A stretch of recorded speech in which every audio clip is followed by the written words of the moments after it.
అందరికి కూడా good morning. ఇవాళ వీడియోలో ఏంటంటే డిఆర్డిఓ నుంచి అయితే జాబ్ నోటిఫికేషన్ అనేది అయితే రిలీజ్ కావడం అయితే జరిగింది. ఇది వచ్చేసరికి recruitment and assessment centre DRDO అనేది అయితే ఇవ్వడం జరిగింది. లొకేషన్ వచ్చేసరికి ఢిల్లీ అండి. సో మనకు మొత్తం వేకెన్సీస్ ఎక్కడి నుంచి ఎలా రిలీజ్ అయినది అయితే చూద్దాము. సైంటిస్ట్ బి డిఆర్డిఓ నుంచి అయితే మనకైతే 127 వేకెన్సీ అనేది అయితే రిలీజ్ కావడం అయితే జరిగింది. అండ్ సైంటిస్ట్ ఇంజనీర్ బి వచ్చేసరికి ఇన్ ఏడిఏ 9 వేకెన్సీ అనేది అయితే రిలీజ్ కావడం అయితే జరిగింది. నెక్స్ట్ వచ్చేసరికి ఎన్కార్డెడ్ పోస్ట్ ఆఫ్ సైంటిస్ట్ బి అనేది అయితే 12 వేకెన్సీ అనేది అయితే రిలీజ్ కావడం జరిగింది. సో అడ్వర్టైజ్మెంట్ నెంబర్ వచ్చేసరికి 156 అనేది అయితే ఇవ్వడం జరిగింది. సో మనకేంటంటే ఈ నోటిఫికేషన్ లాస్ట్ డేట్ విషయానికి వచ్చేసరికి నోటిఫికేషన్ రిలీజ్ అయిన నుంచి 21 రోజుల వరకు అయితే లాస్ట్ డేట్ టైం అనేది అయితే ఉంటుందని అయితే చెప్తున్నారు. దీనికి సంబంధించి important dates and educational qualifications and eligibility ఏంటి అన్నీ కూడా మనం ఇప్పుడైతే ఈ వీడియోలో చూద్దాము. వీడియోను అయితే లాస్ట్ వరకు అయితే చూడండి. అండ్ వీడియోను ఎవరైనా కానీ కొత్తగా చూస్తున్నట్లయితే please like, share and subscribe చేసుకోవడం అయితే మర్చిపోద్దండి గైస్. సో ఫస్ట్ ఇంపార్టెంట్ ఏమేమి డేట్స్ సంబంధించి అండ్ ఏమేమి ఎలిజిబిలిటీ అన్నీ కూడా ఇప్పుడైతే ఫస్ట్ చెక్ చేద్దాము. సో మనకు వచ్చేసరికి eligibility for requirement to post వచ్చేసరికి సో ఫస్ట్ మనకైతే ఏజ్ లిమిట్ అనేది అయితే ఇవ్వడం జరిగింది. So maximum age limit OC and EWS వాళ్ళకు వచ్చేసరికి 35 సంవత్సరాలు అనేది అయితే ఇవ్వడం జరిగింది. అండ్ ఓబీసీ వాళ్ళకు వచ్చేసరికి 38 సంవత్సరాలు అనేది అయితే ఇవ్వడం జరిగింది. అండ్ ఎస్సీ ఎస్టీ వాళ్ళకు వచ్చేసరికి మనకైతే వాళ్ళకైతే 40 ఇయర్స్ అయితే ఏజ్ లిమిట్ అనేది అయితే ఇవ్వడం అయితే జరిగింది. అండ్ ఏజ్ రిలాక్సేషన్ విషయానికి వచ్చేసరికి యాజ్ పర్ గవర్నమెంట్ రూల్స్ ప్రకారం అయితే మనకైతే ఏజ్ రిలాక్సేషన్ అనేది అయితే ఇవ్వడం అయితే జరుగుతుందని చెప్పారు. సో ఫిజికల్లీ హ్యాండిక్యాప్డ్ వాళ్ళకు వచ్చేసరికి 10 ఇయర్స్ అనేది అయితే ఇక్కడైతే ఇవ్వడం అయితే జరిగింది. సో నెక్స్ట్ సెకండ్ వన్ వచ్చేసరికి మనమైతే ఓన్లీ ఇండియన్ నేషనల్స్ అయితే అప్లై చేయాలని అయితే ఇవ్వడం జరిగింది. సో మనం ఇది ఎలా అప్లై చేసుకోవాలంటే https:/rac.gov.in అనే వెబ్సైట్లోకి వెళ్ళి అయితే మనమైతే అప్లై చేసుకోవాల్సిందైతే ఉంటుంది. నెక్స్ట్ థర్డ్ వన్ వచ్చేసరికి ఇది వచ్చేసరికి మనం ఏంటంటే డాక్యుమెంట్స్ అయితే మనమైతే అప్లోడ్ చేయాల్సిందైతే ఉంటుంది. సో ఈ డాక్యుమెంట్స్ అనేది ఏంటంటే 100 to 500 KB మధ్యలో అయితే మనమైతే మన యొక్క డాక్యుమెంట్స్ అనేది అయితే అప్లోడ్ చేయాల్సిందైతే ఉంటుంది. సో ఈ డాక్యుమెంట్స్కి నెక్స్ట్ ఈ డాక్యుమెంట్స్ అప్లోడ్ చేసిన తర్వాత మనమైతే అప్లికేషన్ ఫీజు అనేది అయితే పేమెంట్ చేయాల్సిందైతే ఉంటుంది. సో ఈ అప్లికేషన్ ఫీజు అనేది వచ్చేసరికి ఎవరైతే OC, EWS and OC candidates ఉంటారో వాళ్ళకైతే అప్లికేషన్ ఫీజు అనేది అయితే 100 రూపాయలు అండి. అండ్ ఎవరైతే SC, ST, physically handicapped and women's వాళ్ళు ఉంటారో వాళ్ళకు వచ్చేసరికి ఎటువంటి అప్లికేషన్ ఫీజు అనేది అయితే లేదండి. So screening and short listing వచ్చేసరికి మనకైతే గేట్ స్కోర్లో మనకి ఎవరైతే గేట్ స్కోర్లో క్వాలిఫై ఉంటారో వాళ్ళని సెలెక్ట్ చేస్తారంట 1:10 రేషియోలో. ఒక జాబ్కి 10 మందిని అలా సెలెక్ట్ చేయడం అయితే జరుగుతుంది.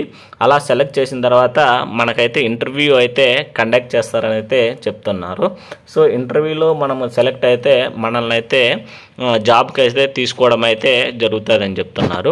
And verification of gate score వచ్చేసరికి అఫీషియల్ వెబ్సైట్లోకి వెళ్ళి అయితే మనమైతే డౌన్లోడ్ చేసుకుని వాళ్ళకైతే సబ్మిట్ చేయాలని అయితే చెప్తున్నారు. సో ఈ సెలక్షన్ ప్రాసెస్ ఆల్రెడీ మనం చెప్పుకున్నాం కదా. ఎగ్జామ్ అయితే గేట్ స్కోర్లో నుంచి తీసుకొని మనకైతే సెలక్షన్ అయితే చేయడం అయితే జరుగుతుంది. సో ఈ సెలక్షన్ ప్రాసెస్ అనేది అయితే మనమైతే ఏంటంటే 80% గేట్ స్కోరు అండ్ 20% వచ్చేసరికి ఇంటర్వ్యూ నుంచి అయితే మనల్ని అయితే సెలెక్ట్ చేయడం అయితే జరుగుతుంది. అండ్ క్లోజింగ్ డేట్ ఆల్రెడీ మనం చెప్పుకున్నాం కదా. సో స్టార్ట్ అయినప్పటి నుంచి 21 డేస్ వరకు అయితే మనమైతే అప్లై చేయడానికైతే టైం అనేది అయితే ఉంటుంది. సో ఇది ఇంపార్టెంట్ డేట్స్ సంబంధించి. సో దీనికి సంబంధించి ఏవైనా డౌట్స్ ఉండే కంటేనా వాళ్ళైతే ఒక హెల్ప్ లైన్ నెంబర్ అయితే ఇవ్వడం జరిగింది. సో ఇది వచ్చేసరికి related for online the advertisement నెంబర్కి సంబంధించి ఏదైనా కన్క్లూజన్స్ ఏదైనా డౌట్స్ ఉండే కన్నా నెంబర్ ఇవ్వడం జరిగింది. 011-23812955 అనే నెంబర్ అయితే ఇవ్వడం జరిగింది. సో దీనికి రిలేటెడ్ ఏదైనా అడ్వర్టైజ్మెంట్ ఏదైనా కాంటాక్ట్ ఏమైనా ఇష్యూస్ ఉన్నా దీనికి ఏదైనా డౌట్స్ ఉన్నా కూడా ఇంకొక హెల్ప్ లైన్ నెంబర్ అయితే ఇవ్వడం జరిగింది. 011-238-30599 అయితే నెంబర్ ఇవ్వడం జరిగింది.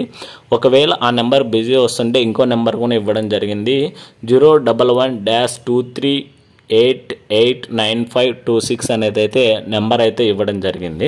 సో ఒకవేళ మొబైల్ నెంబర్ లేకపోతే మీరు మెయిల్ ఐడి ద్వారా కూడా కాంటాక్ట్ అయితే అవ్వచ్చు.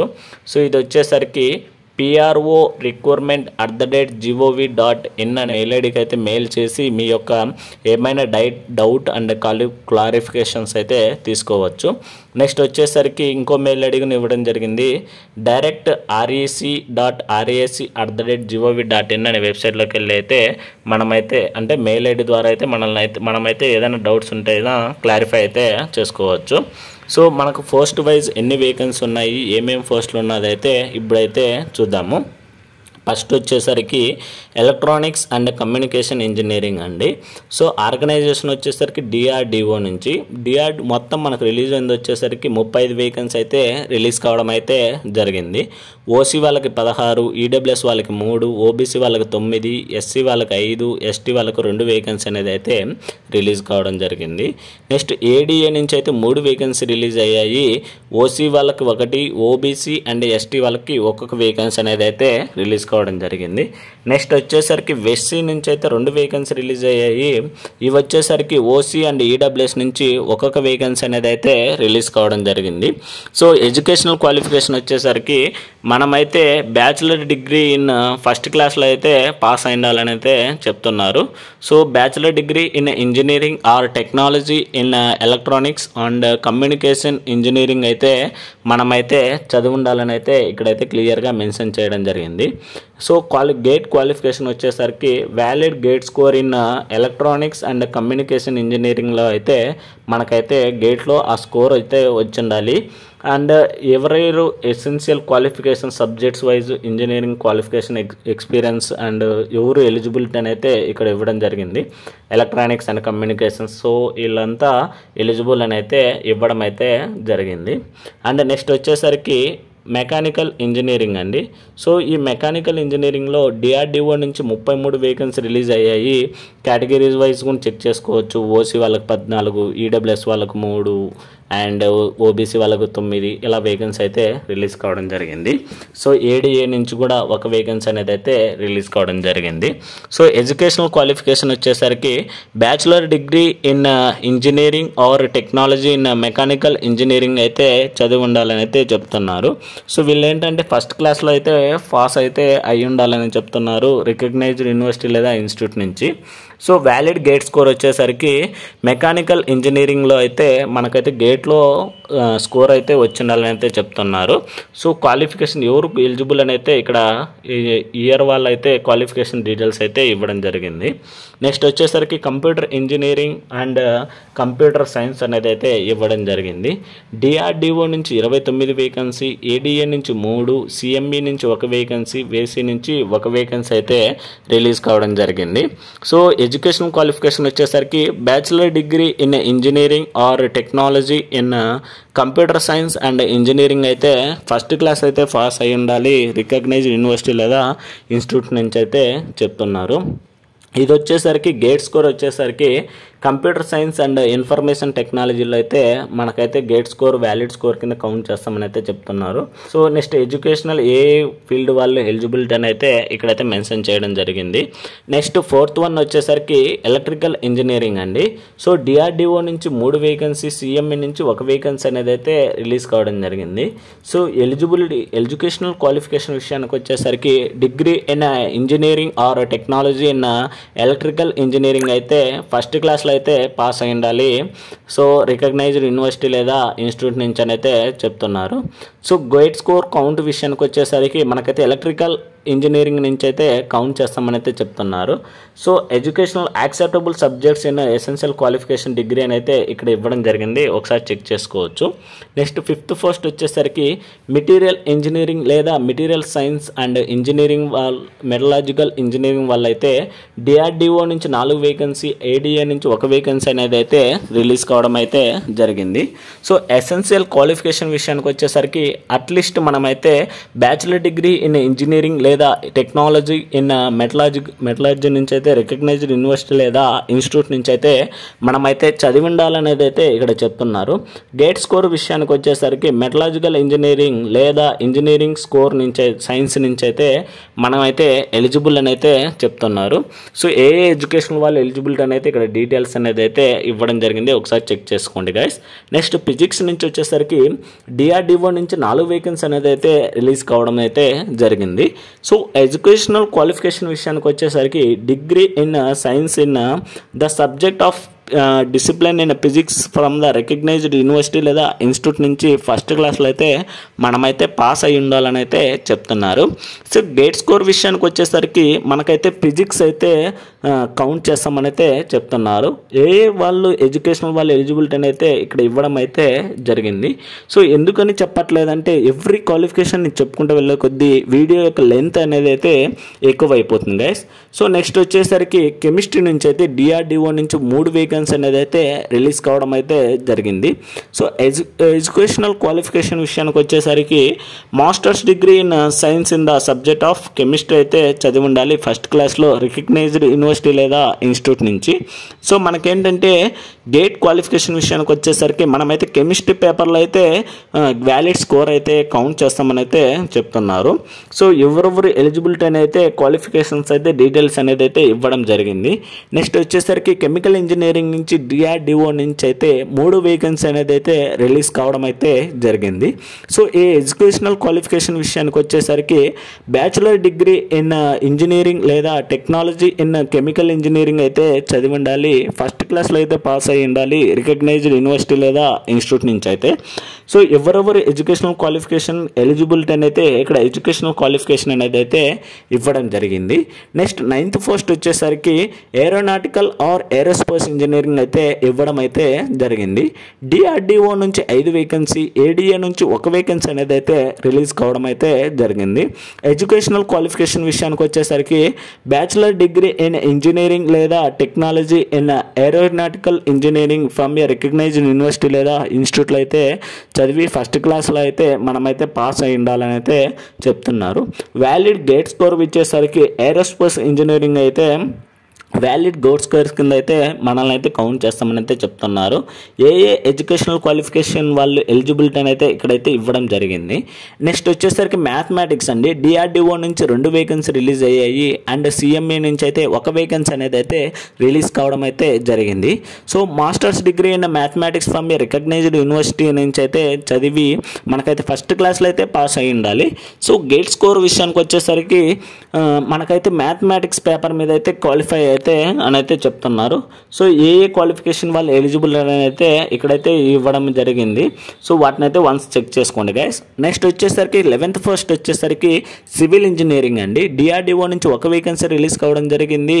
సో ఎడ్యుకేషనల్ క్వాలిఫికేషన్ వచ్చేసరికి degree in civil engineering or technology in civil engineering from a recognised university అని అయితే ఇవ్వడం జరిగింది. మనమైతే ఫస్ట్ క్లాస్లో అయితే పాస్ అయ్యి ఉండాలి.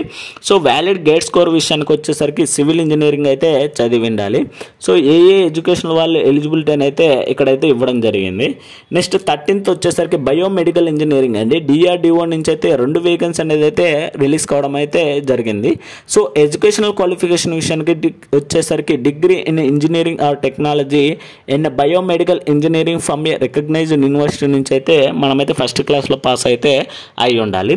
గేట్ స్కోర్ విషయానికి వచ్చేసరికి బయోమెడికల్ ఇంజనీరింగ్ అయితే చదివి ఉండాలని అయితే చెప్తున్నారు. ఏ ఎడ్యుకేషనల్ వాళ్ళు ఎలిజిబిలిటీ అని అయితే ఇక్కడైతే మెన్షన్ చేయడం అయితే జరిగింది. నెక్స్ట్ 13th వచ్చేసరికి ఎంటమాలజీ అండి. ఏఎఫ్ఎంసీ నుంచి అయితే రిలీజ్ కావడం జరిగింది, ఒక వేకెన్సీ అండి. అది వచ్చేసరికి ఓబీసీ కేటగిరీ కింద.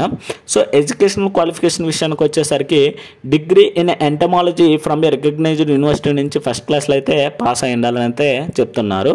సో వ్యాలిడ్ గేట్ స్కోర్ విషయానికి వచ్చేసరికి లైఫ్ సైన్సెస్ కింద అయితే మనమైతే వ్యాలిడ్ స్కోర్ అయితే కౌంట్ చేస్తారంట. ఇక్కడైతే ఎడ్యుకేషనల్ క్వాలిఫికేషన్స్ అయితే ఇవ్వడం జరిగింది, వన్స్ చెక్ చేయండి గైస్. నెక్స్ట్ వచ్చేసరికి బయోస్టాటిక్స్ అండి. ఏఎఫ్ఎంసీ నుంచి ఒక వేకెన్సీ రిలీజ్ కావడం జరిగింది. అండ్ ఎడ్యుకేషనల్ క్వాలిఫికేషన్ విషయానికి వచ్చేసరికి మాస్టర్స్ డిగ్రీ ఇన్ స్టాటిస్టిక్స్ లేదా biostatistics from a recognised university లేదా ఇన్స్టిట్యూట్లో అయితే చదివి ఉండాలని అయితే చెప్తున్నారు. వ్యాలిడ్ గేట్ స్కోర్ విషయానికి వచ్చేసరికి స్టాటిస్టిక్స్ అయితే మనమైతే చదివి ఉండాలనేది అయితే చెప్తున్నారు. ఏ ఎడ్యుకేషనల్ క్వాలిఫికేషన్ వాళ్ళు ఎలిజిబిలిటీ అనేది అయితే ఇక్కడైతే ఇవ్వడం అయితే జరిగింది. నెక్స్ట్ వచ్చేసరికి క్లినికల్ సైకాలజీ అండి. ఏఎఫ్ఎంసీ నుంచి ఒక వేకెన్సీ అనేది అయితే రివీల్ అయితే అయ్యింది. సో ఎడ్యుకేషనల్ క్వాలిఫికేషన్ విషయానికి వచ్చేసరికి masters degree in clinical psychology from a recognised university అని అయితే ఇవ్వడం జరిగింది, లేదా registration with reviewing council of India అని అయితే ఇవ్వడం జరిగింది. క్లినికల్ సైకాలజిస్ట్ అని అయితే ఇవ్వడం జరిగింది. సో గేట్ స్కోర్ విషయానికి వచ్చేసరికి హ్యుమానిటీస్ అండ్ సోషల్ సైన్సెస్ నుంచి అయితే రిలీజ్ కావడం అయితే జరిగింది. ఇక్కడ ఏ ఎడ్యుకేషన్ వాళ్ళు ఎలిజిబిలిటీ అనేది అయితే డీటెయిల్స్ అయితే మెన్షన్ చేశారు. అండ్ లాస్ట్ పోస్ట్ వచ్చేసరికి సైకాలజీ అండి. ఎస్సీఎన్ నుంచి అయితే 3 వేకెన్సీ రిలీజ్ అయ్యాయి. అండ్ ఎడ్యుకేషనల్ క్వాలిఫికేషన్ విషయానికి వచ్చేసరికి masters degree in psychology from a recognised university అనేది అయితే ఇవ్వడం జరిగింది. వ్యాలిడ్ గేట్ స్కోర్ విషయానికి వచ్చేసరికి హ్యుమానిటీస్ అండ్ సోషల్ సైన్సెస్ నుంచి అయితే ఎలిజిబిలిటీ అయితే ఉంటుంది గేట్ స్కోర్లో నుంచి. నెక్స్ట్ ఏ వాళ్ళ క్వాలిఫికేషన్ వాళ్ళ ఎలిజిబిలిటీ అనేది అయితే ఇక్కడైతే మెన్షన్ చేయడం అయితే జరిగింది. సో మొత్తం మనకు రిలీజ్ అయిన పోస్టులు వచ్చేసరికి డిఆర్డిఓ నుంచి మనకు రిలీజ్ అయింది వచ్చేసరికి 125 పోస్టులు, అండ్ ఏడిఏ నుంచి 9 పోస్టులు, వేసే నుంచి 3 పోస్టులు, సిఎంఈ నుంచి 3 పోస్టులు, ఏఎఫ్ఎంసీ నుంచి 3 పోస్టులు, ఎస్సీఎం నుంచి అయితే 3 పోస్టులు అయితే రిలీజ్ కావడం అయితే జరిగింది.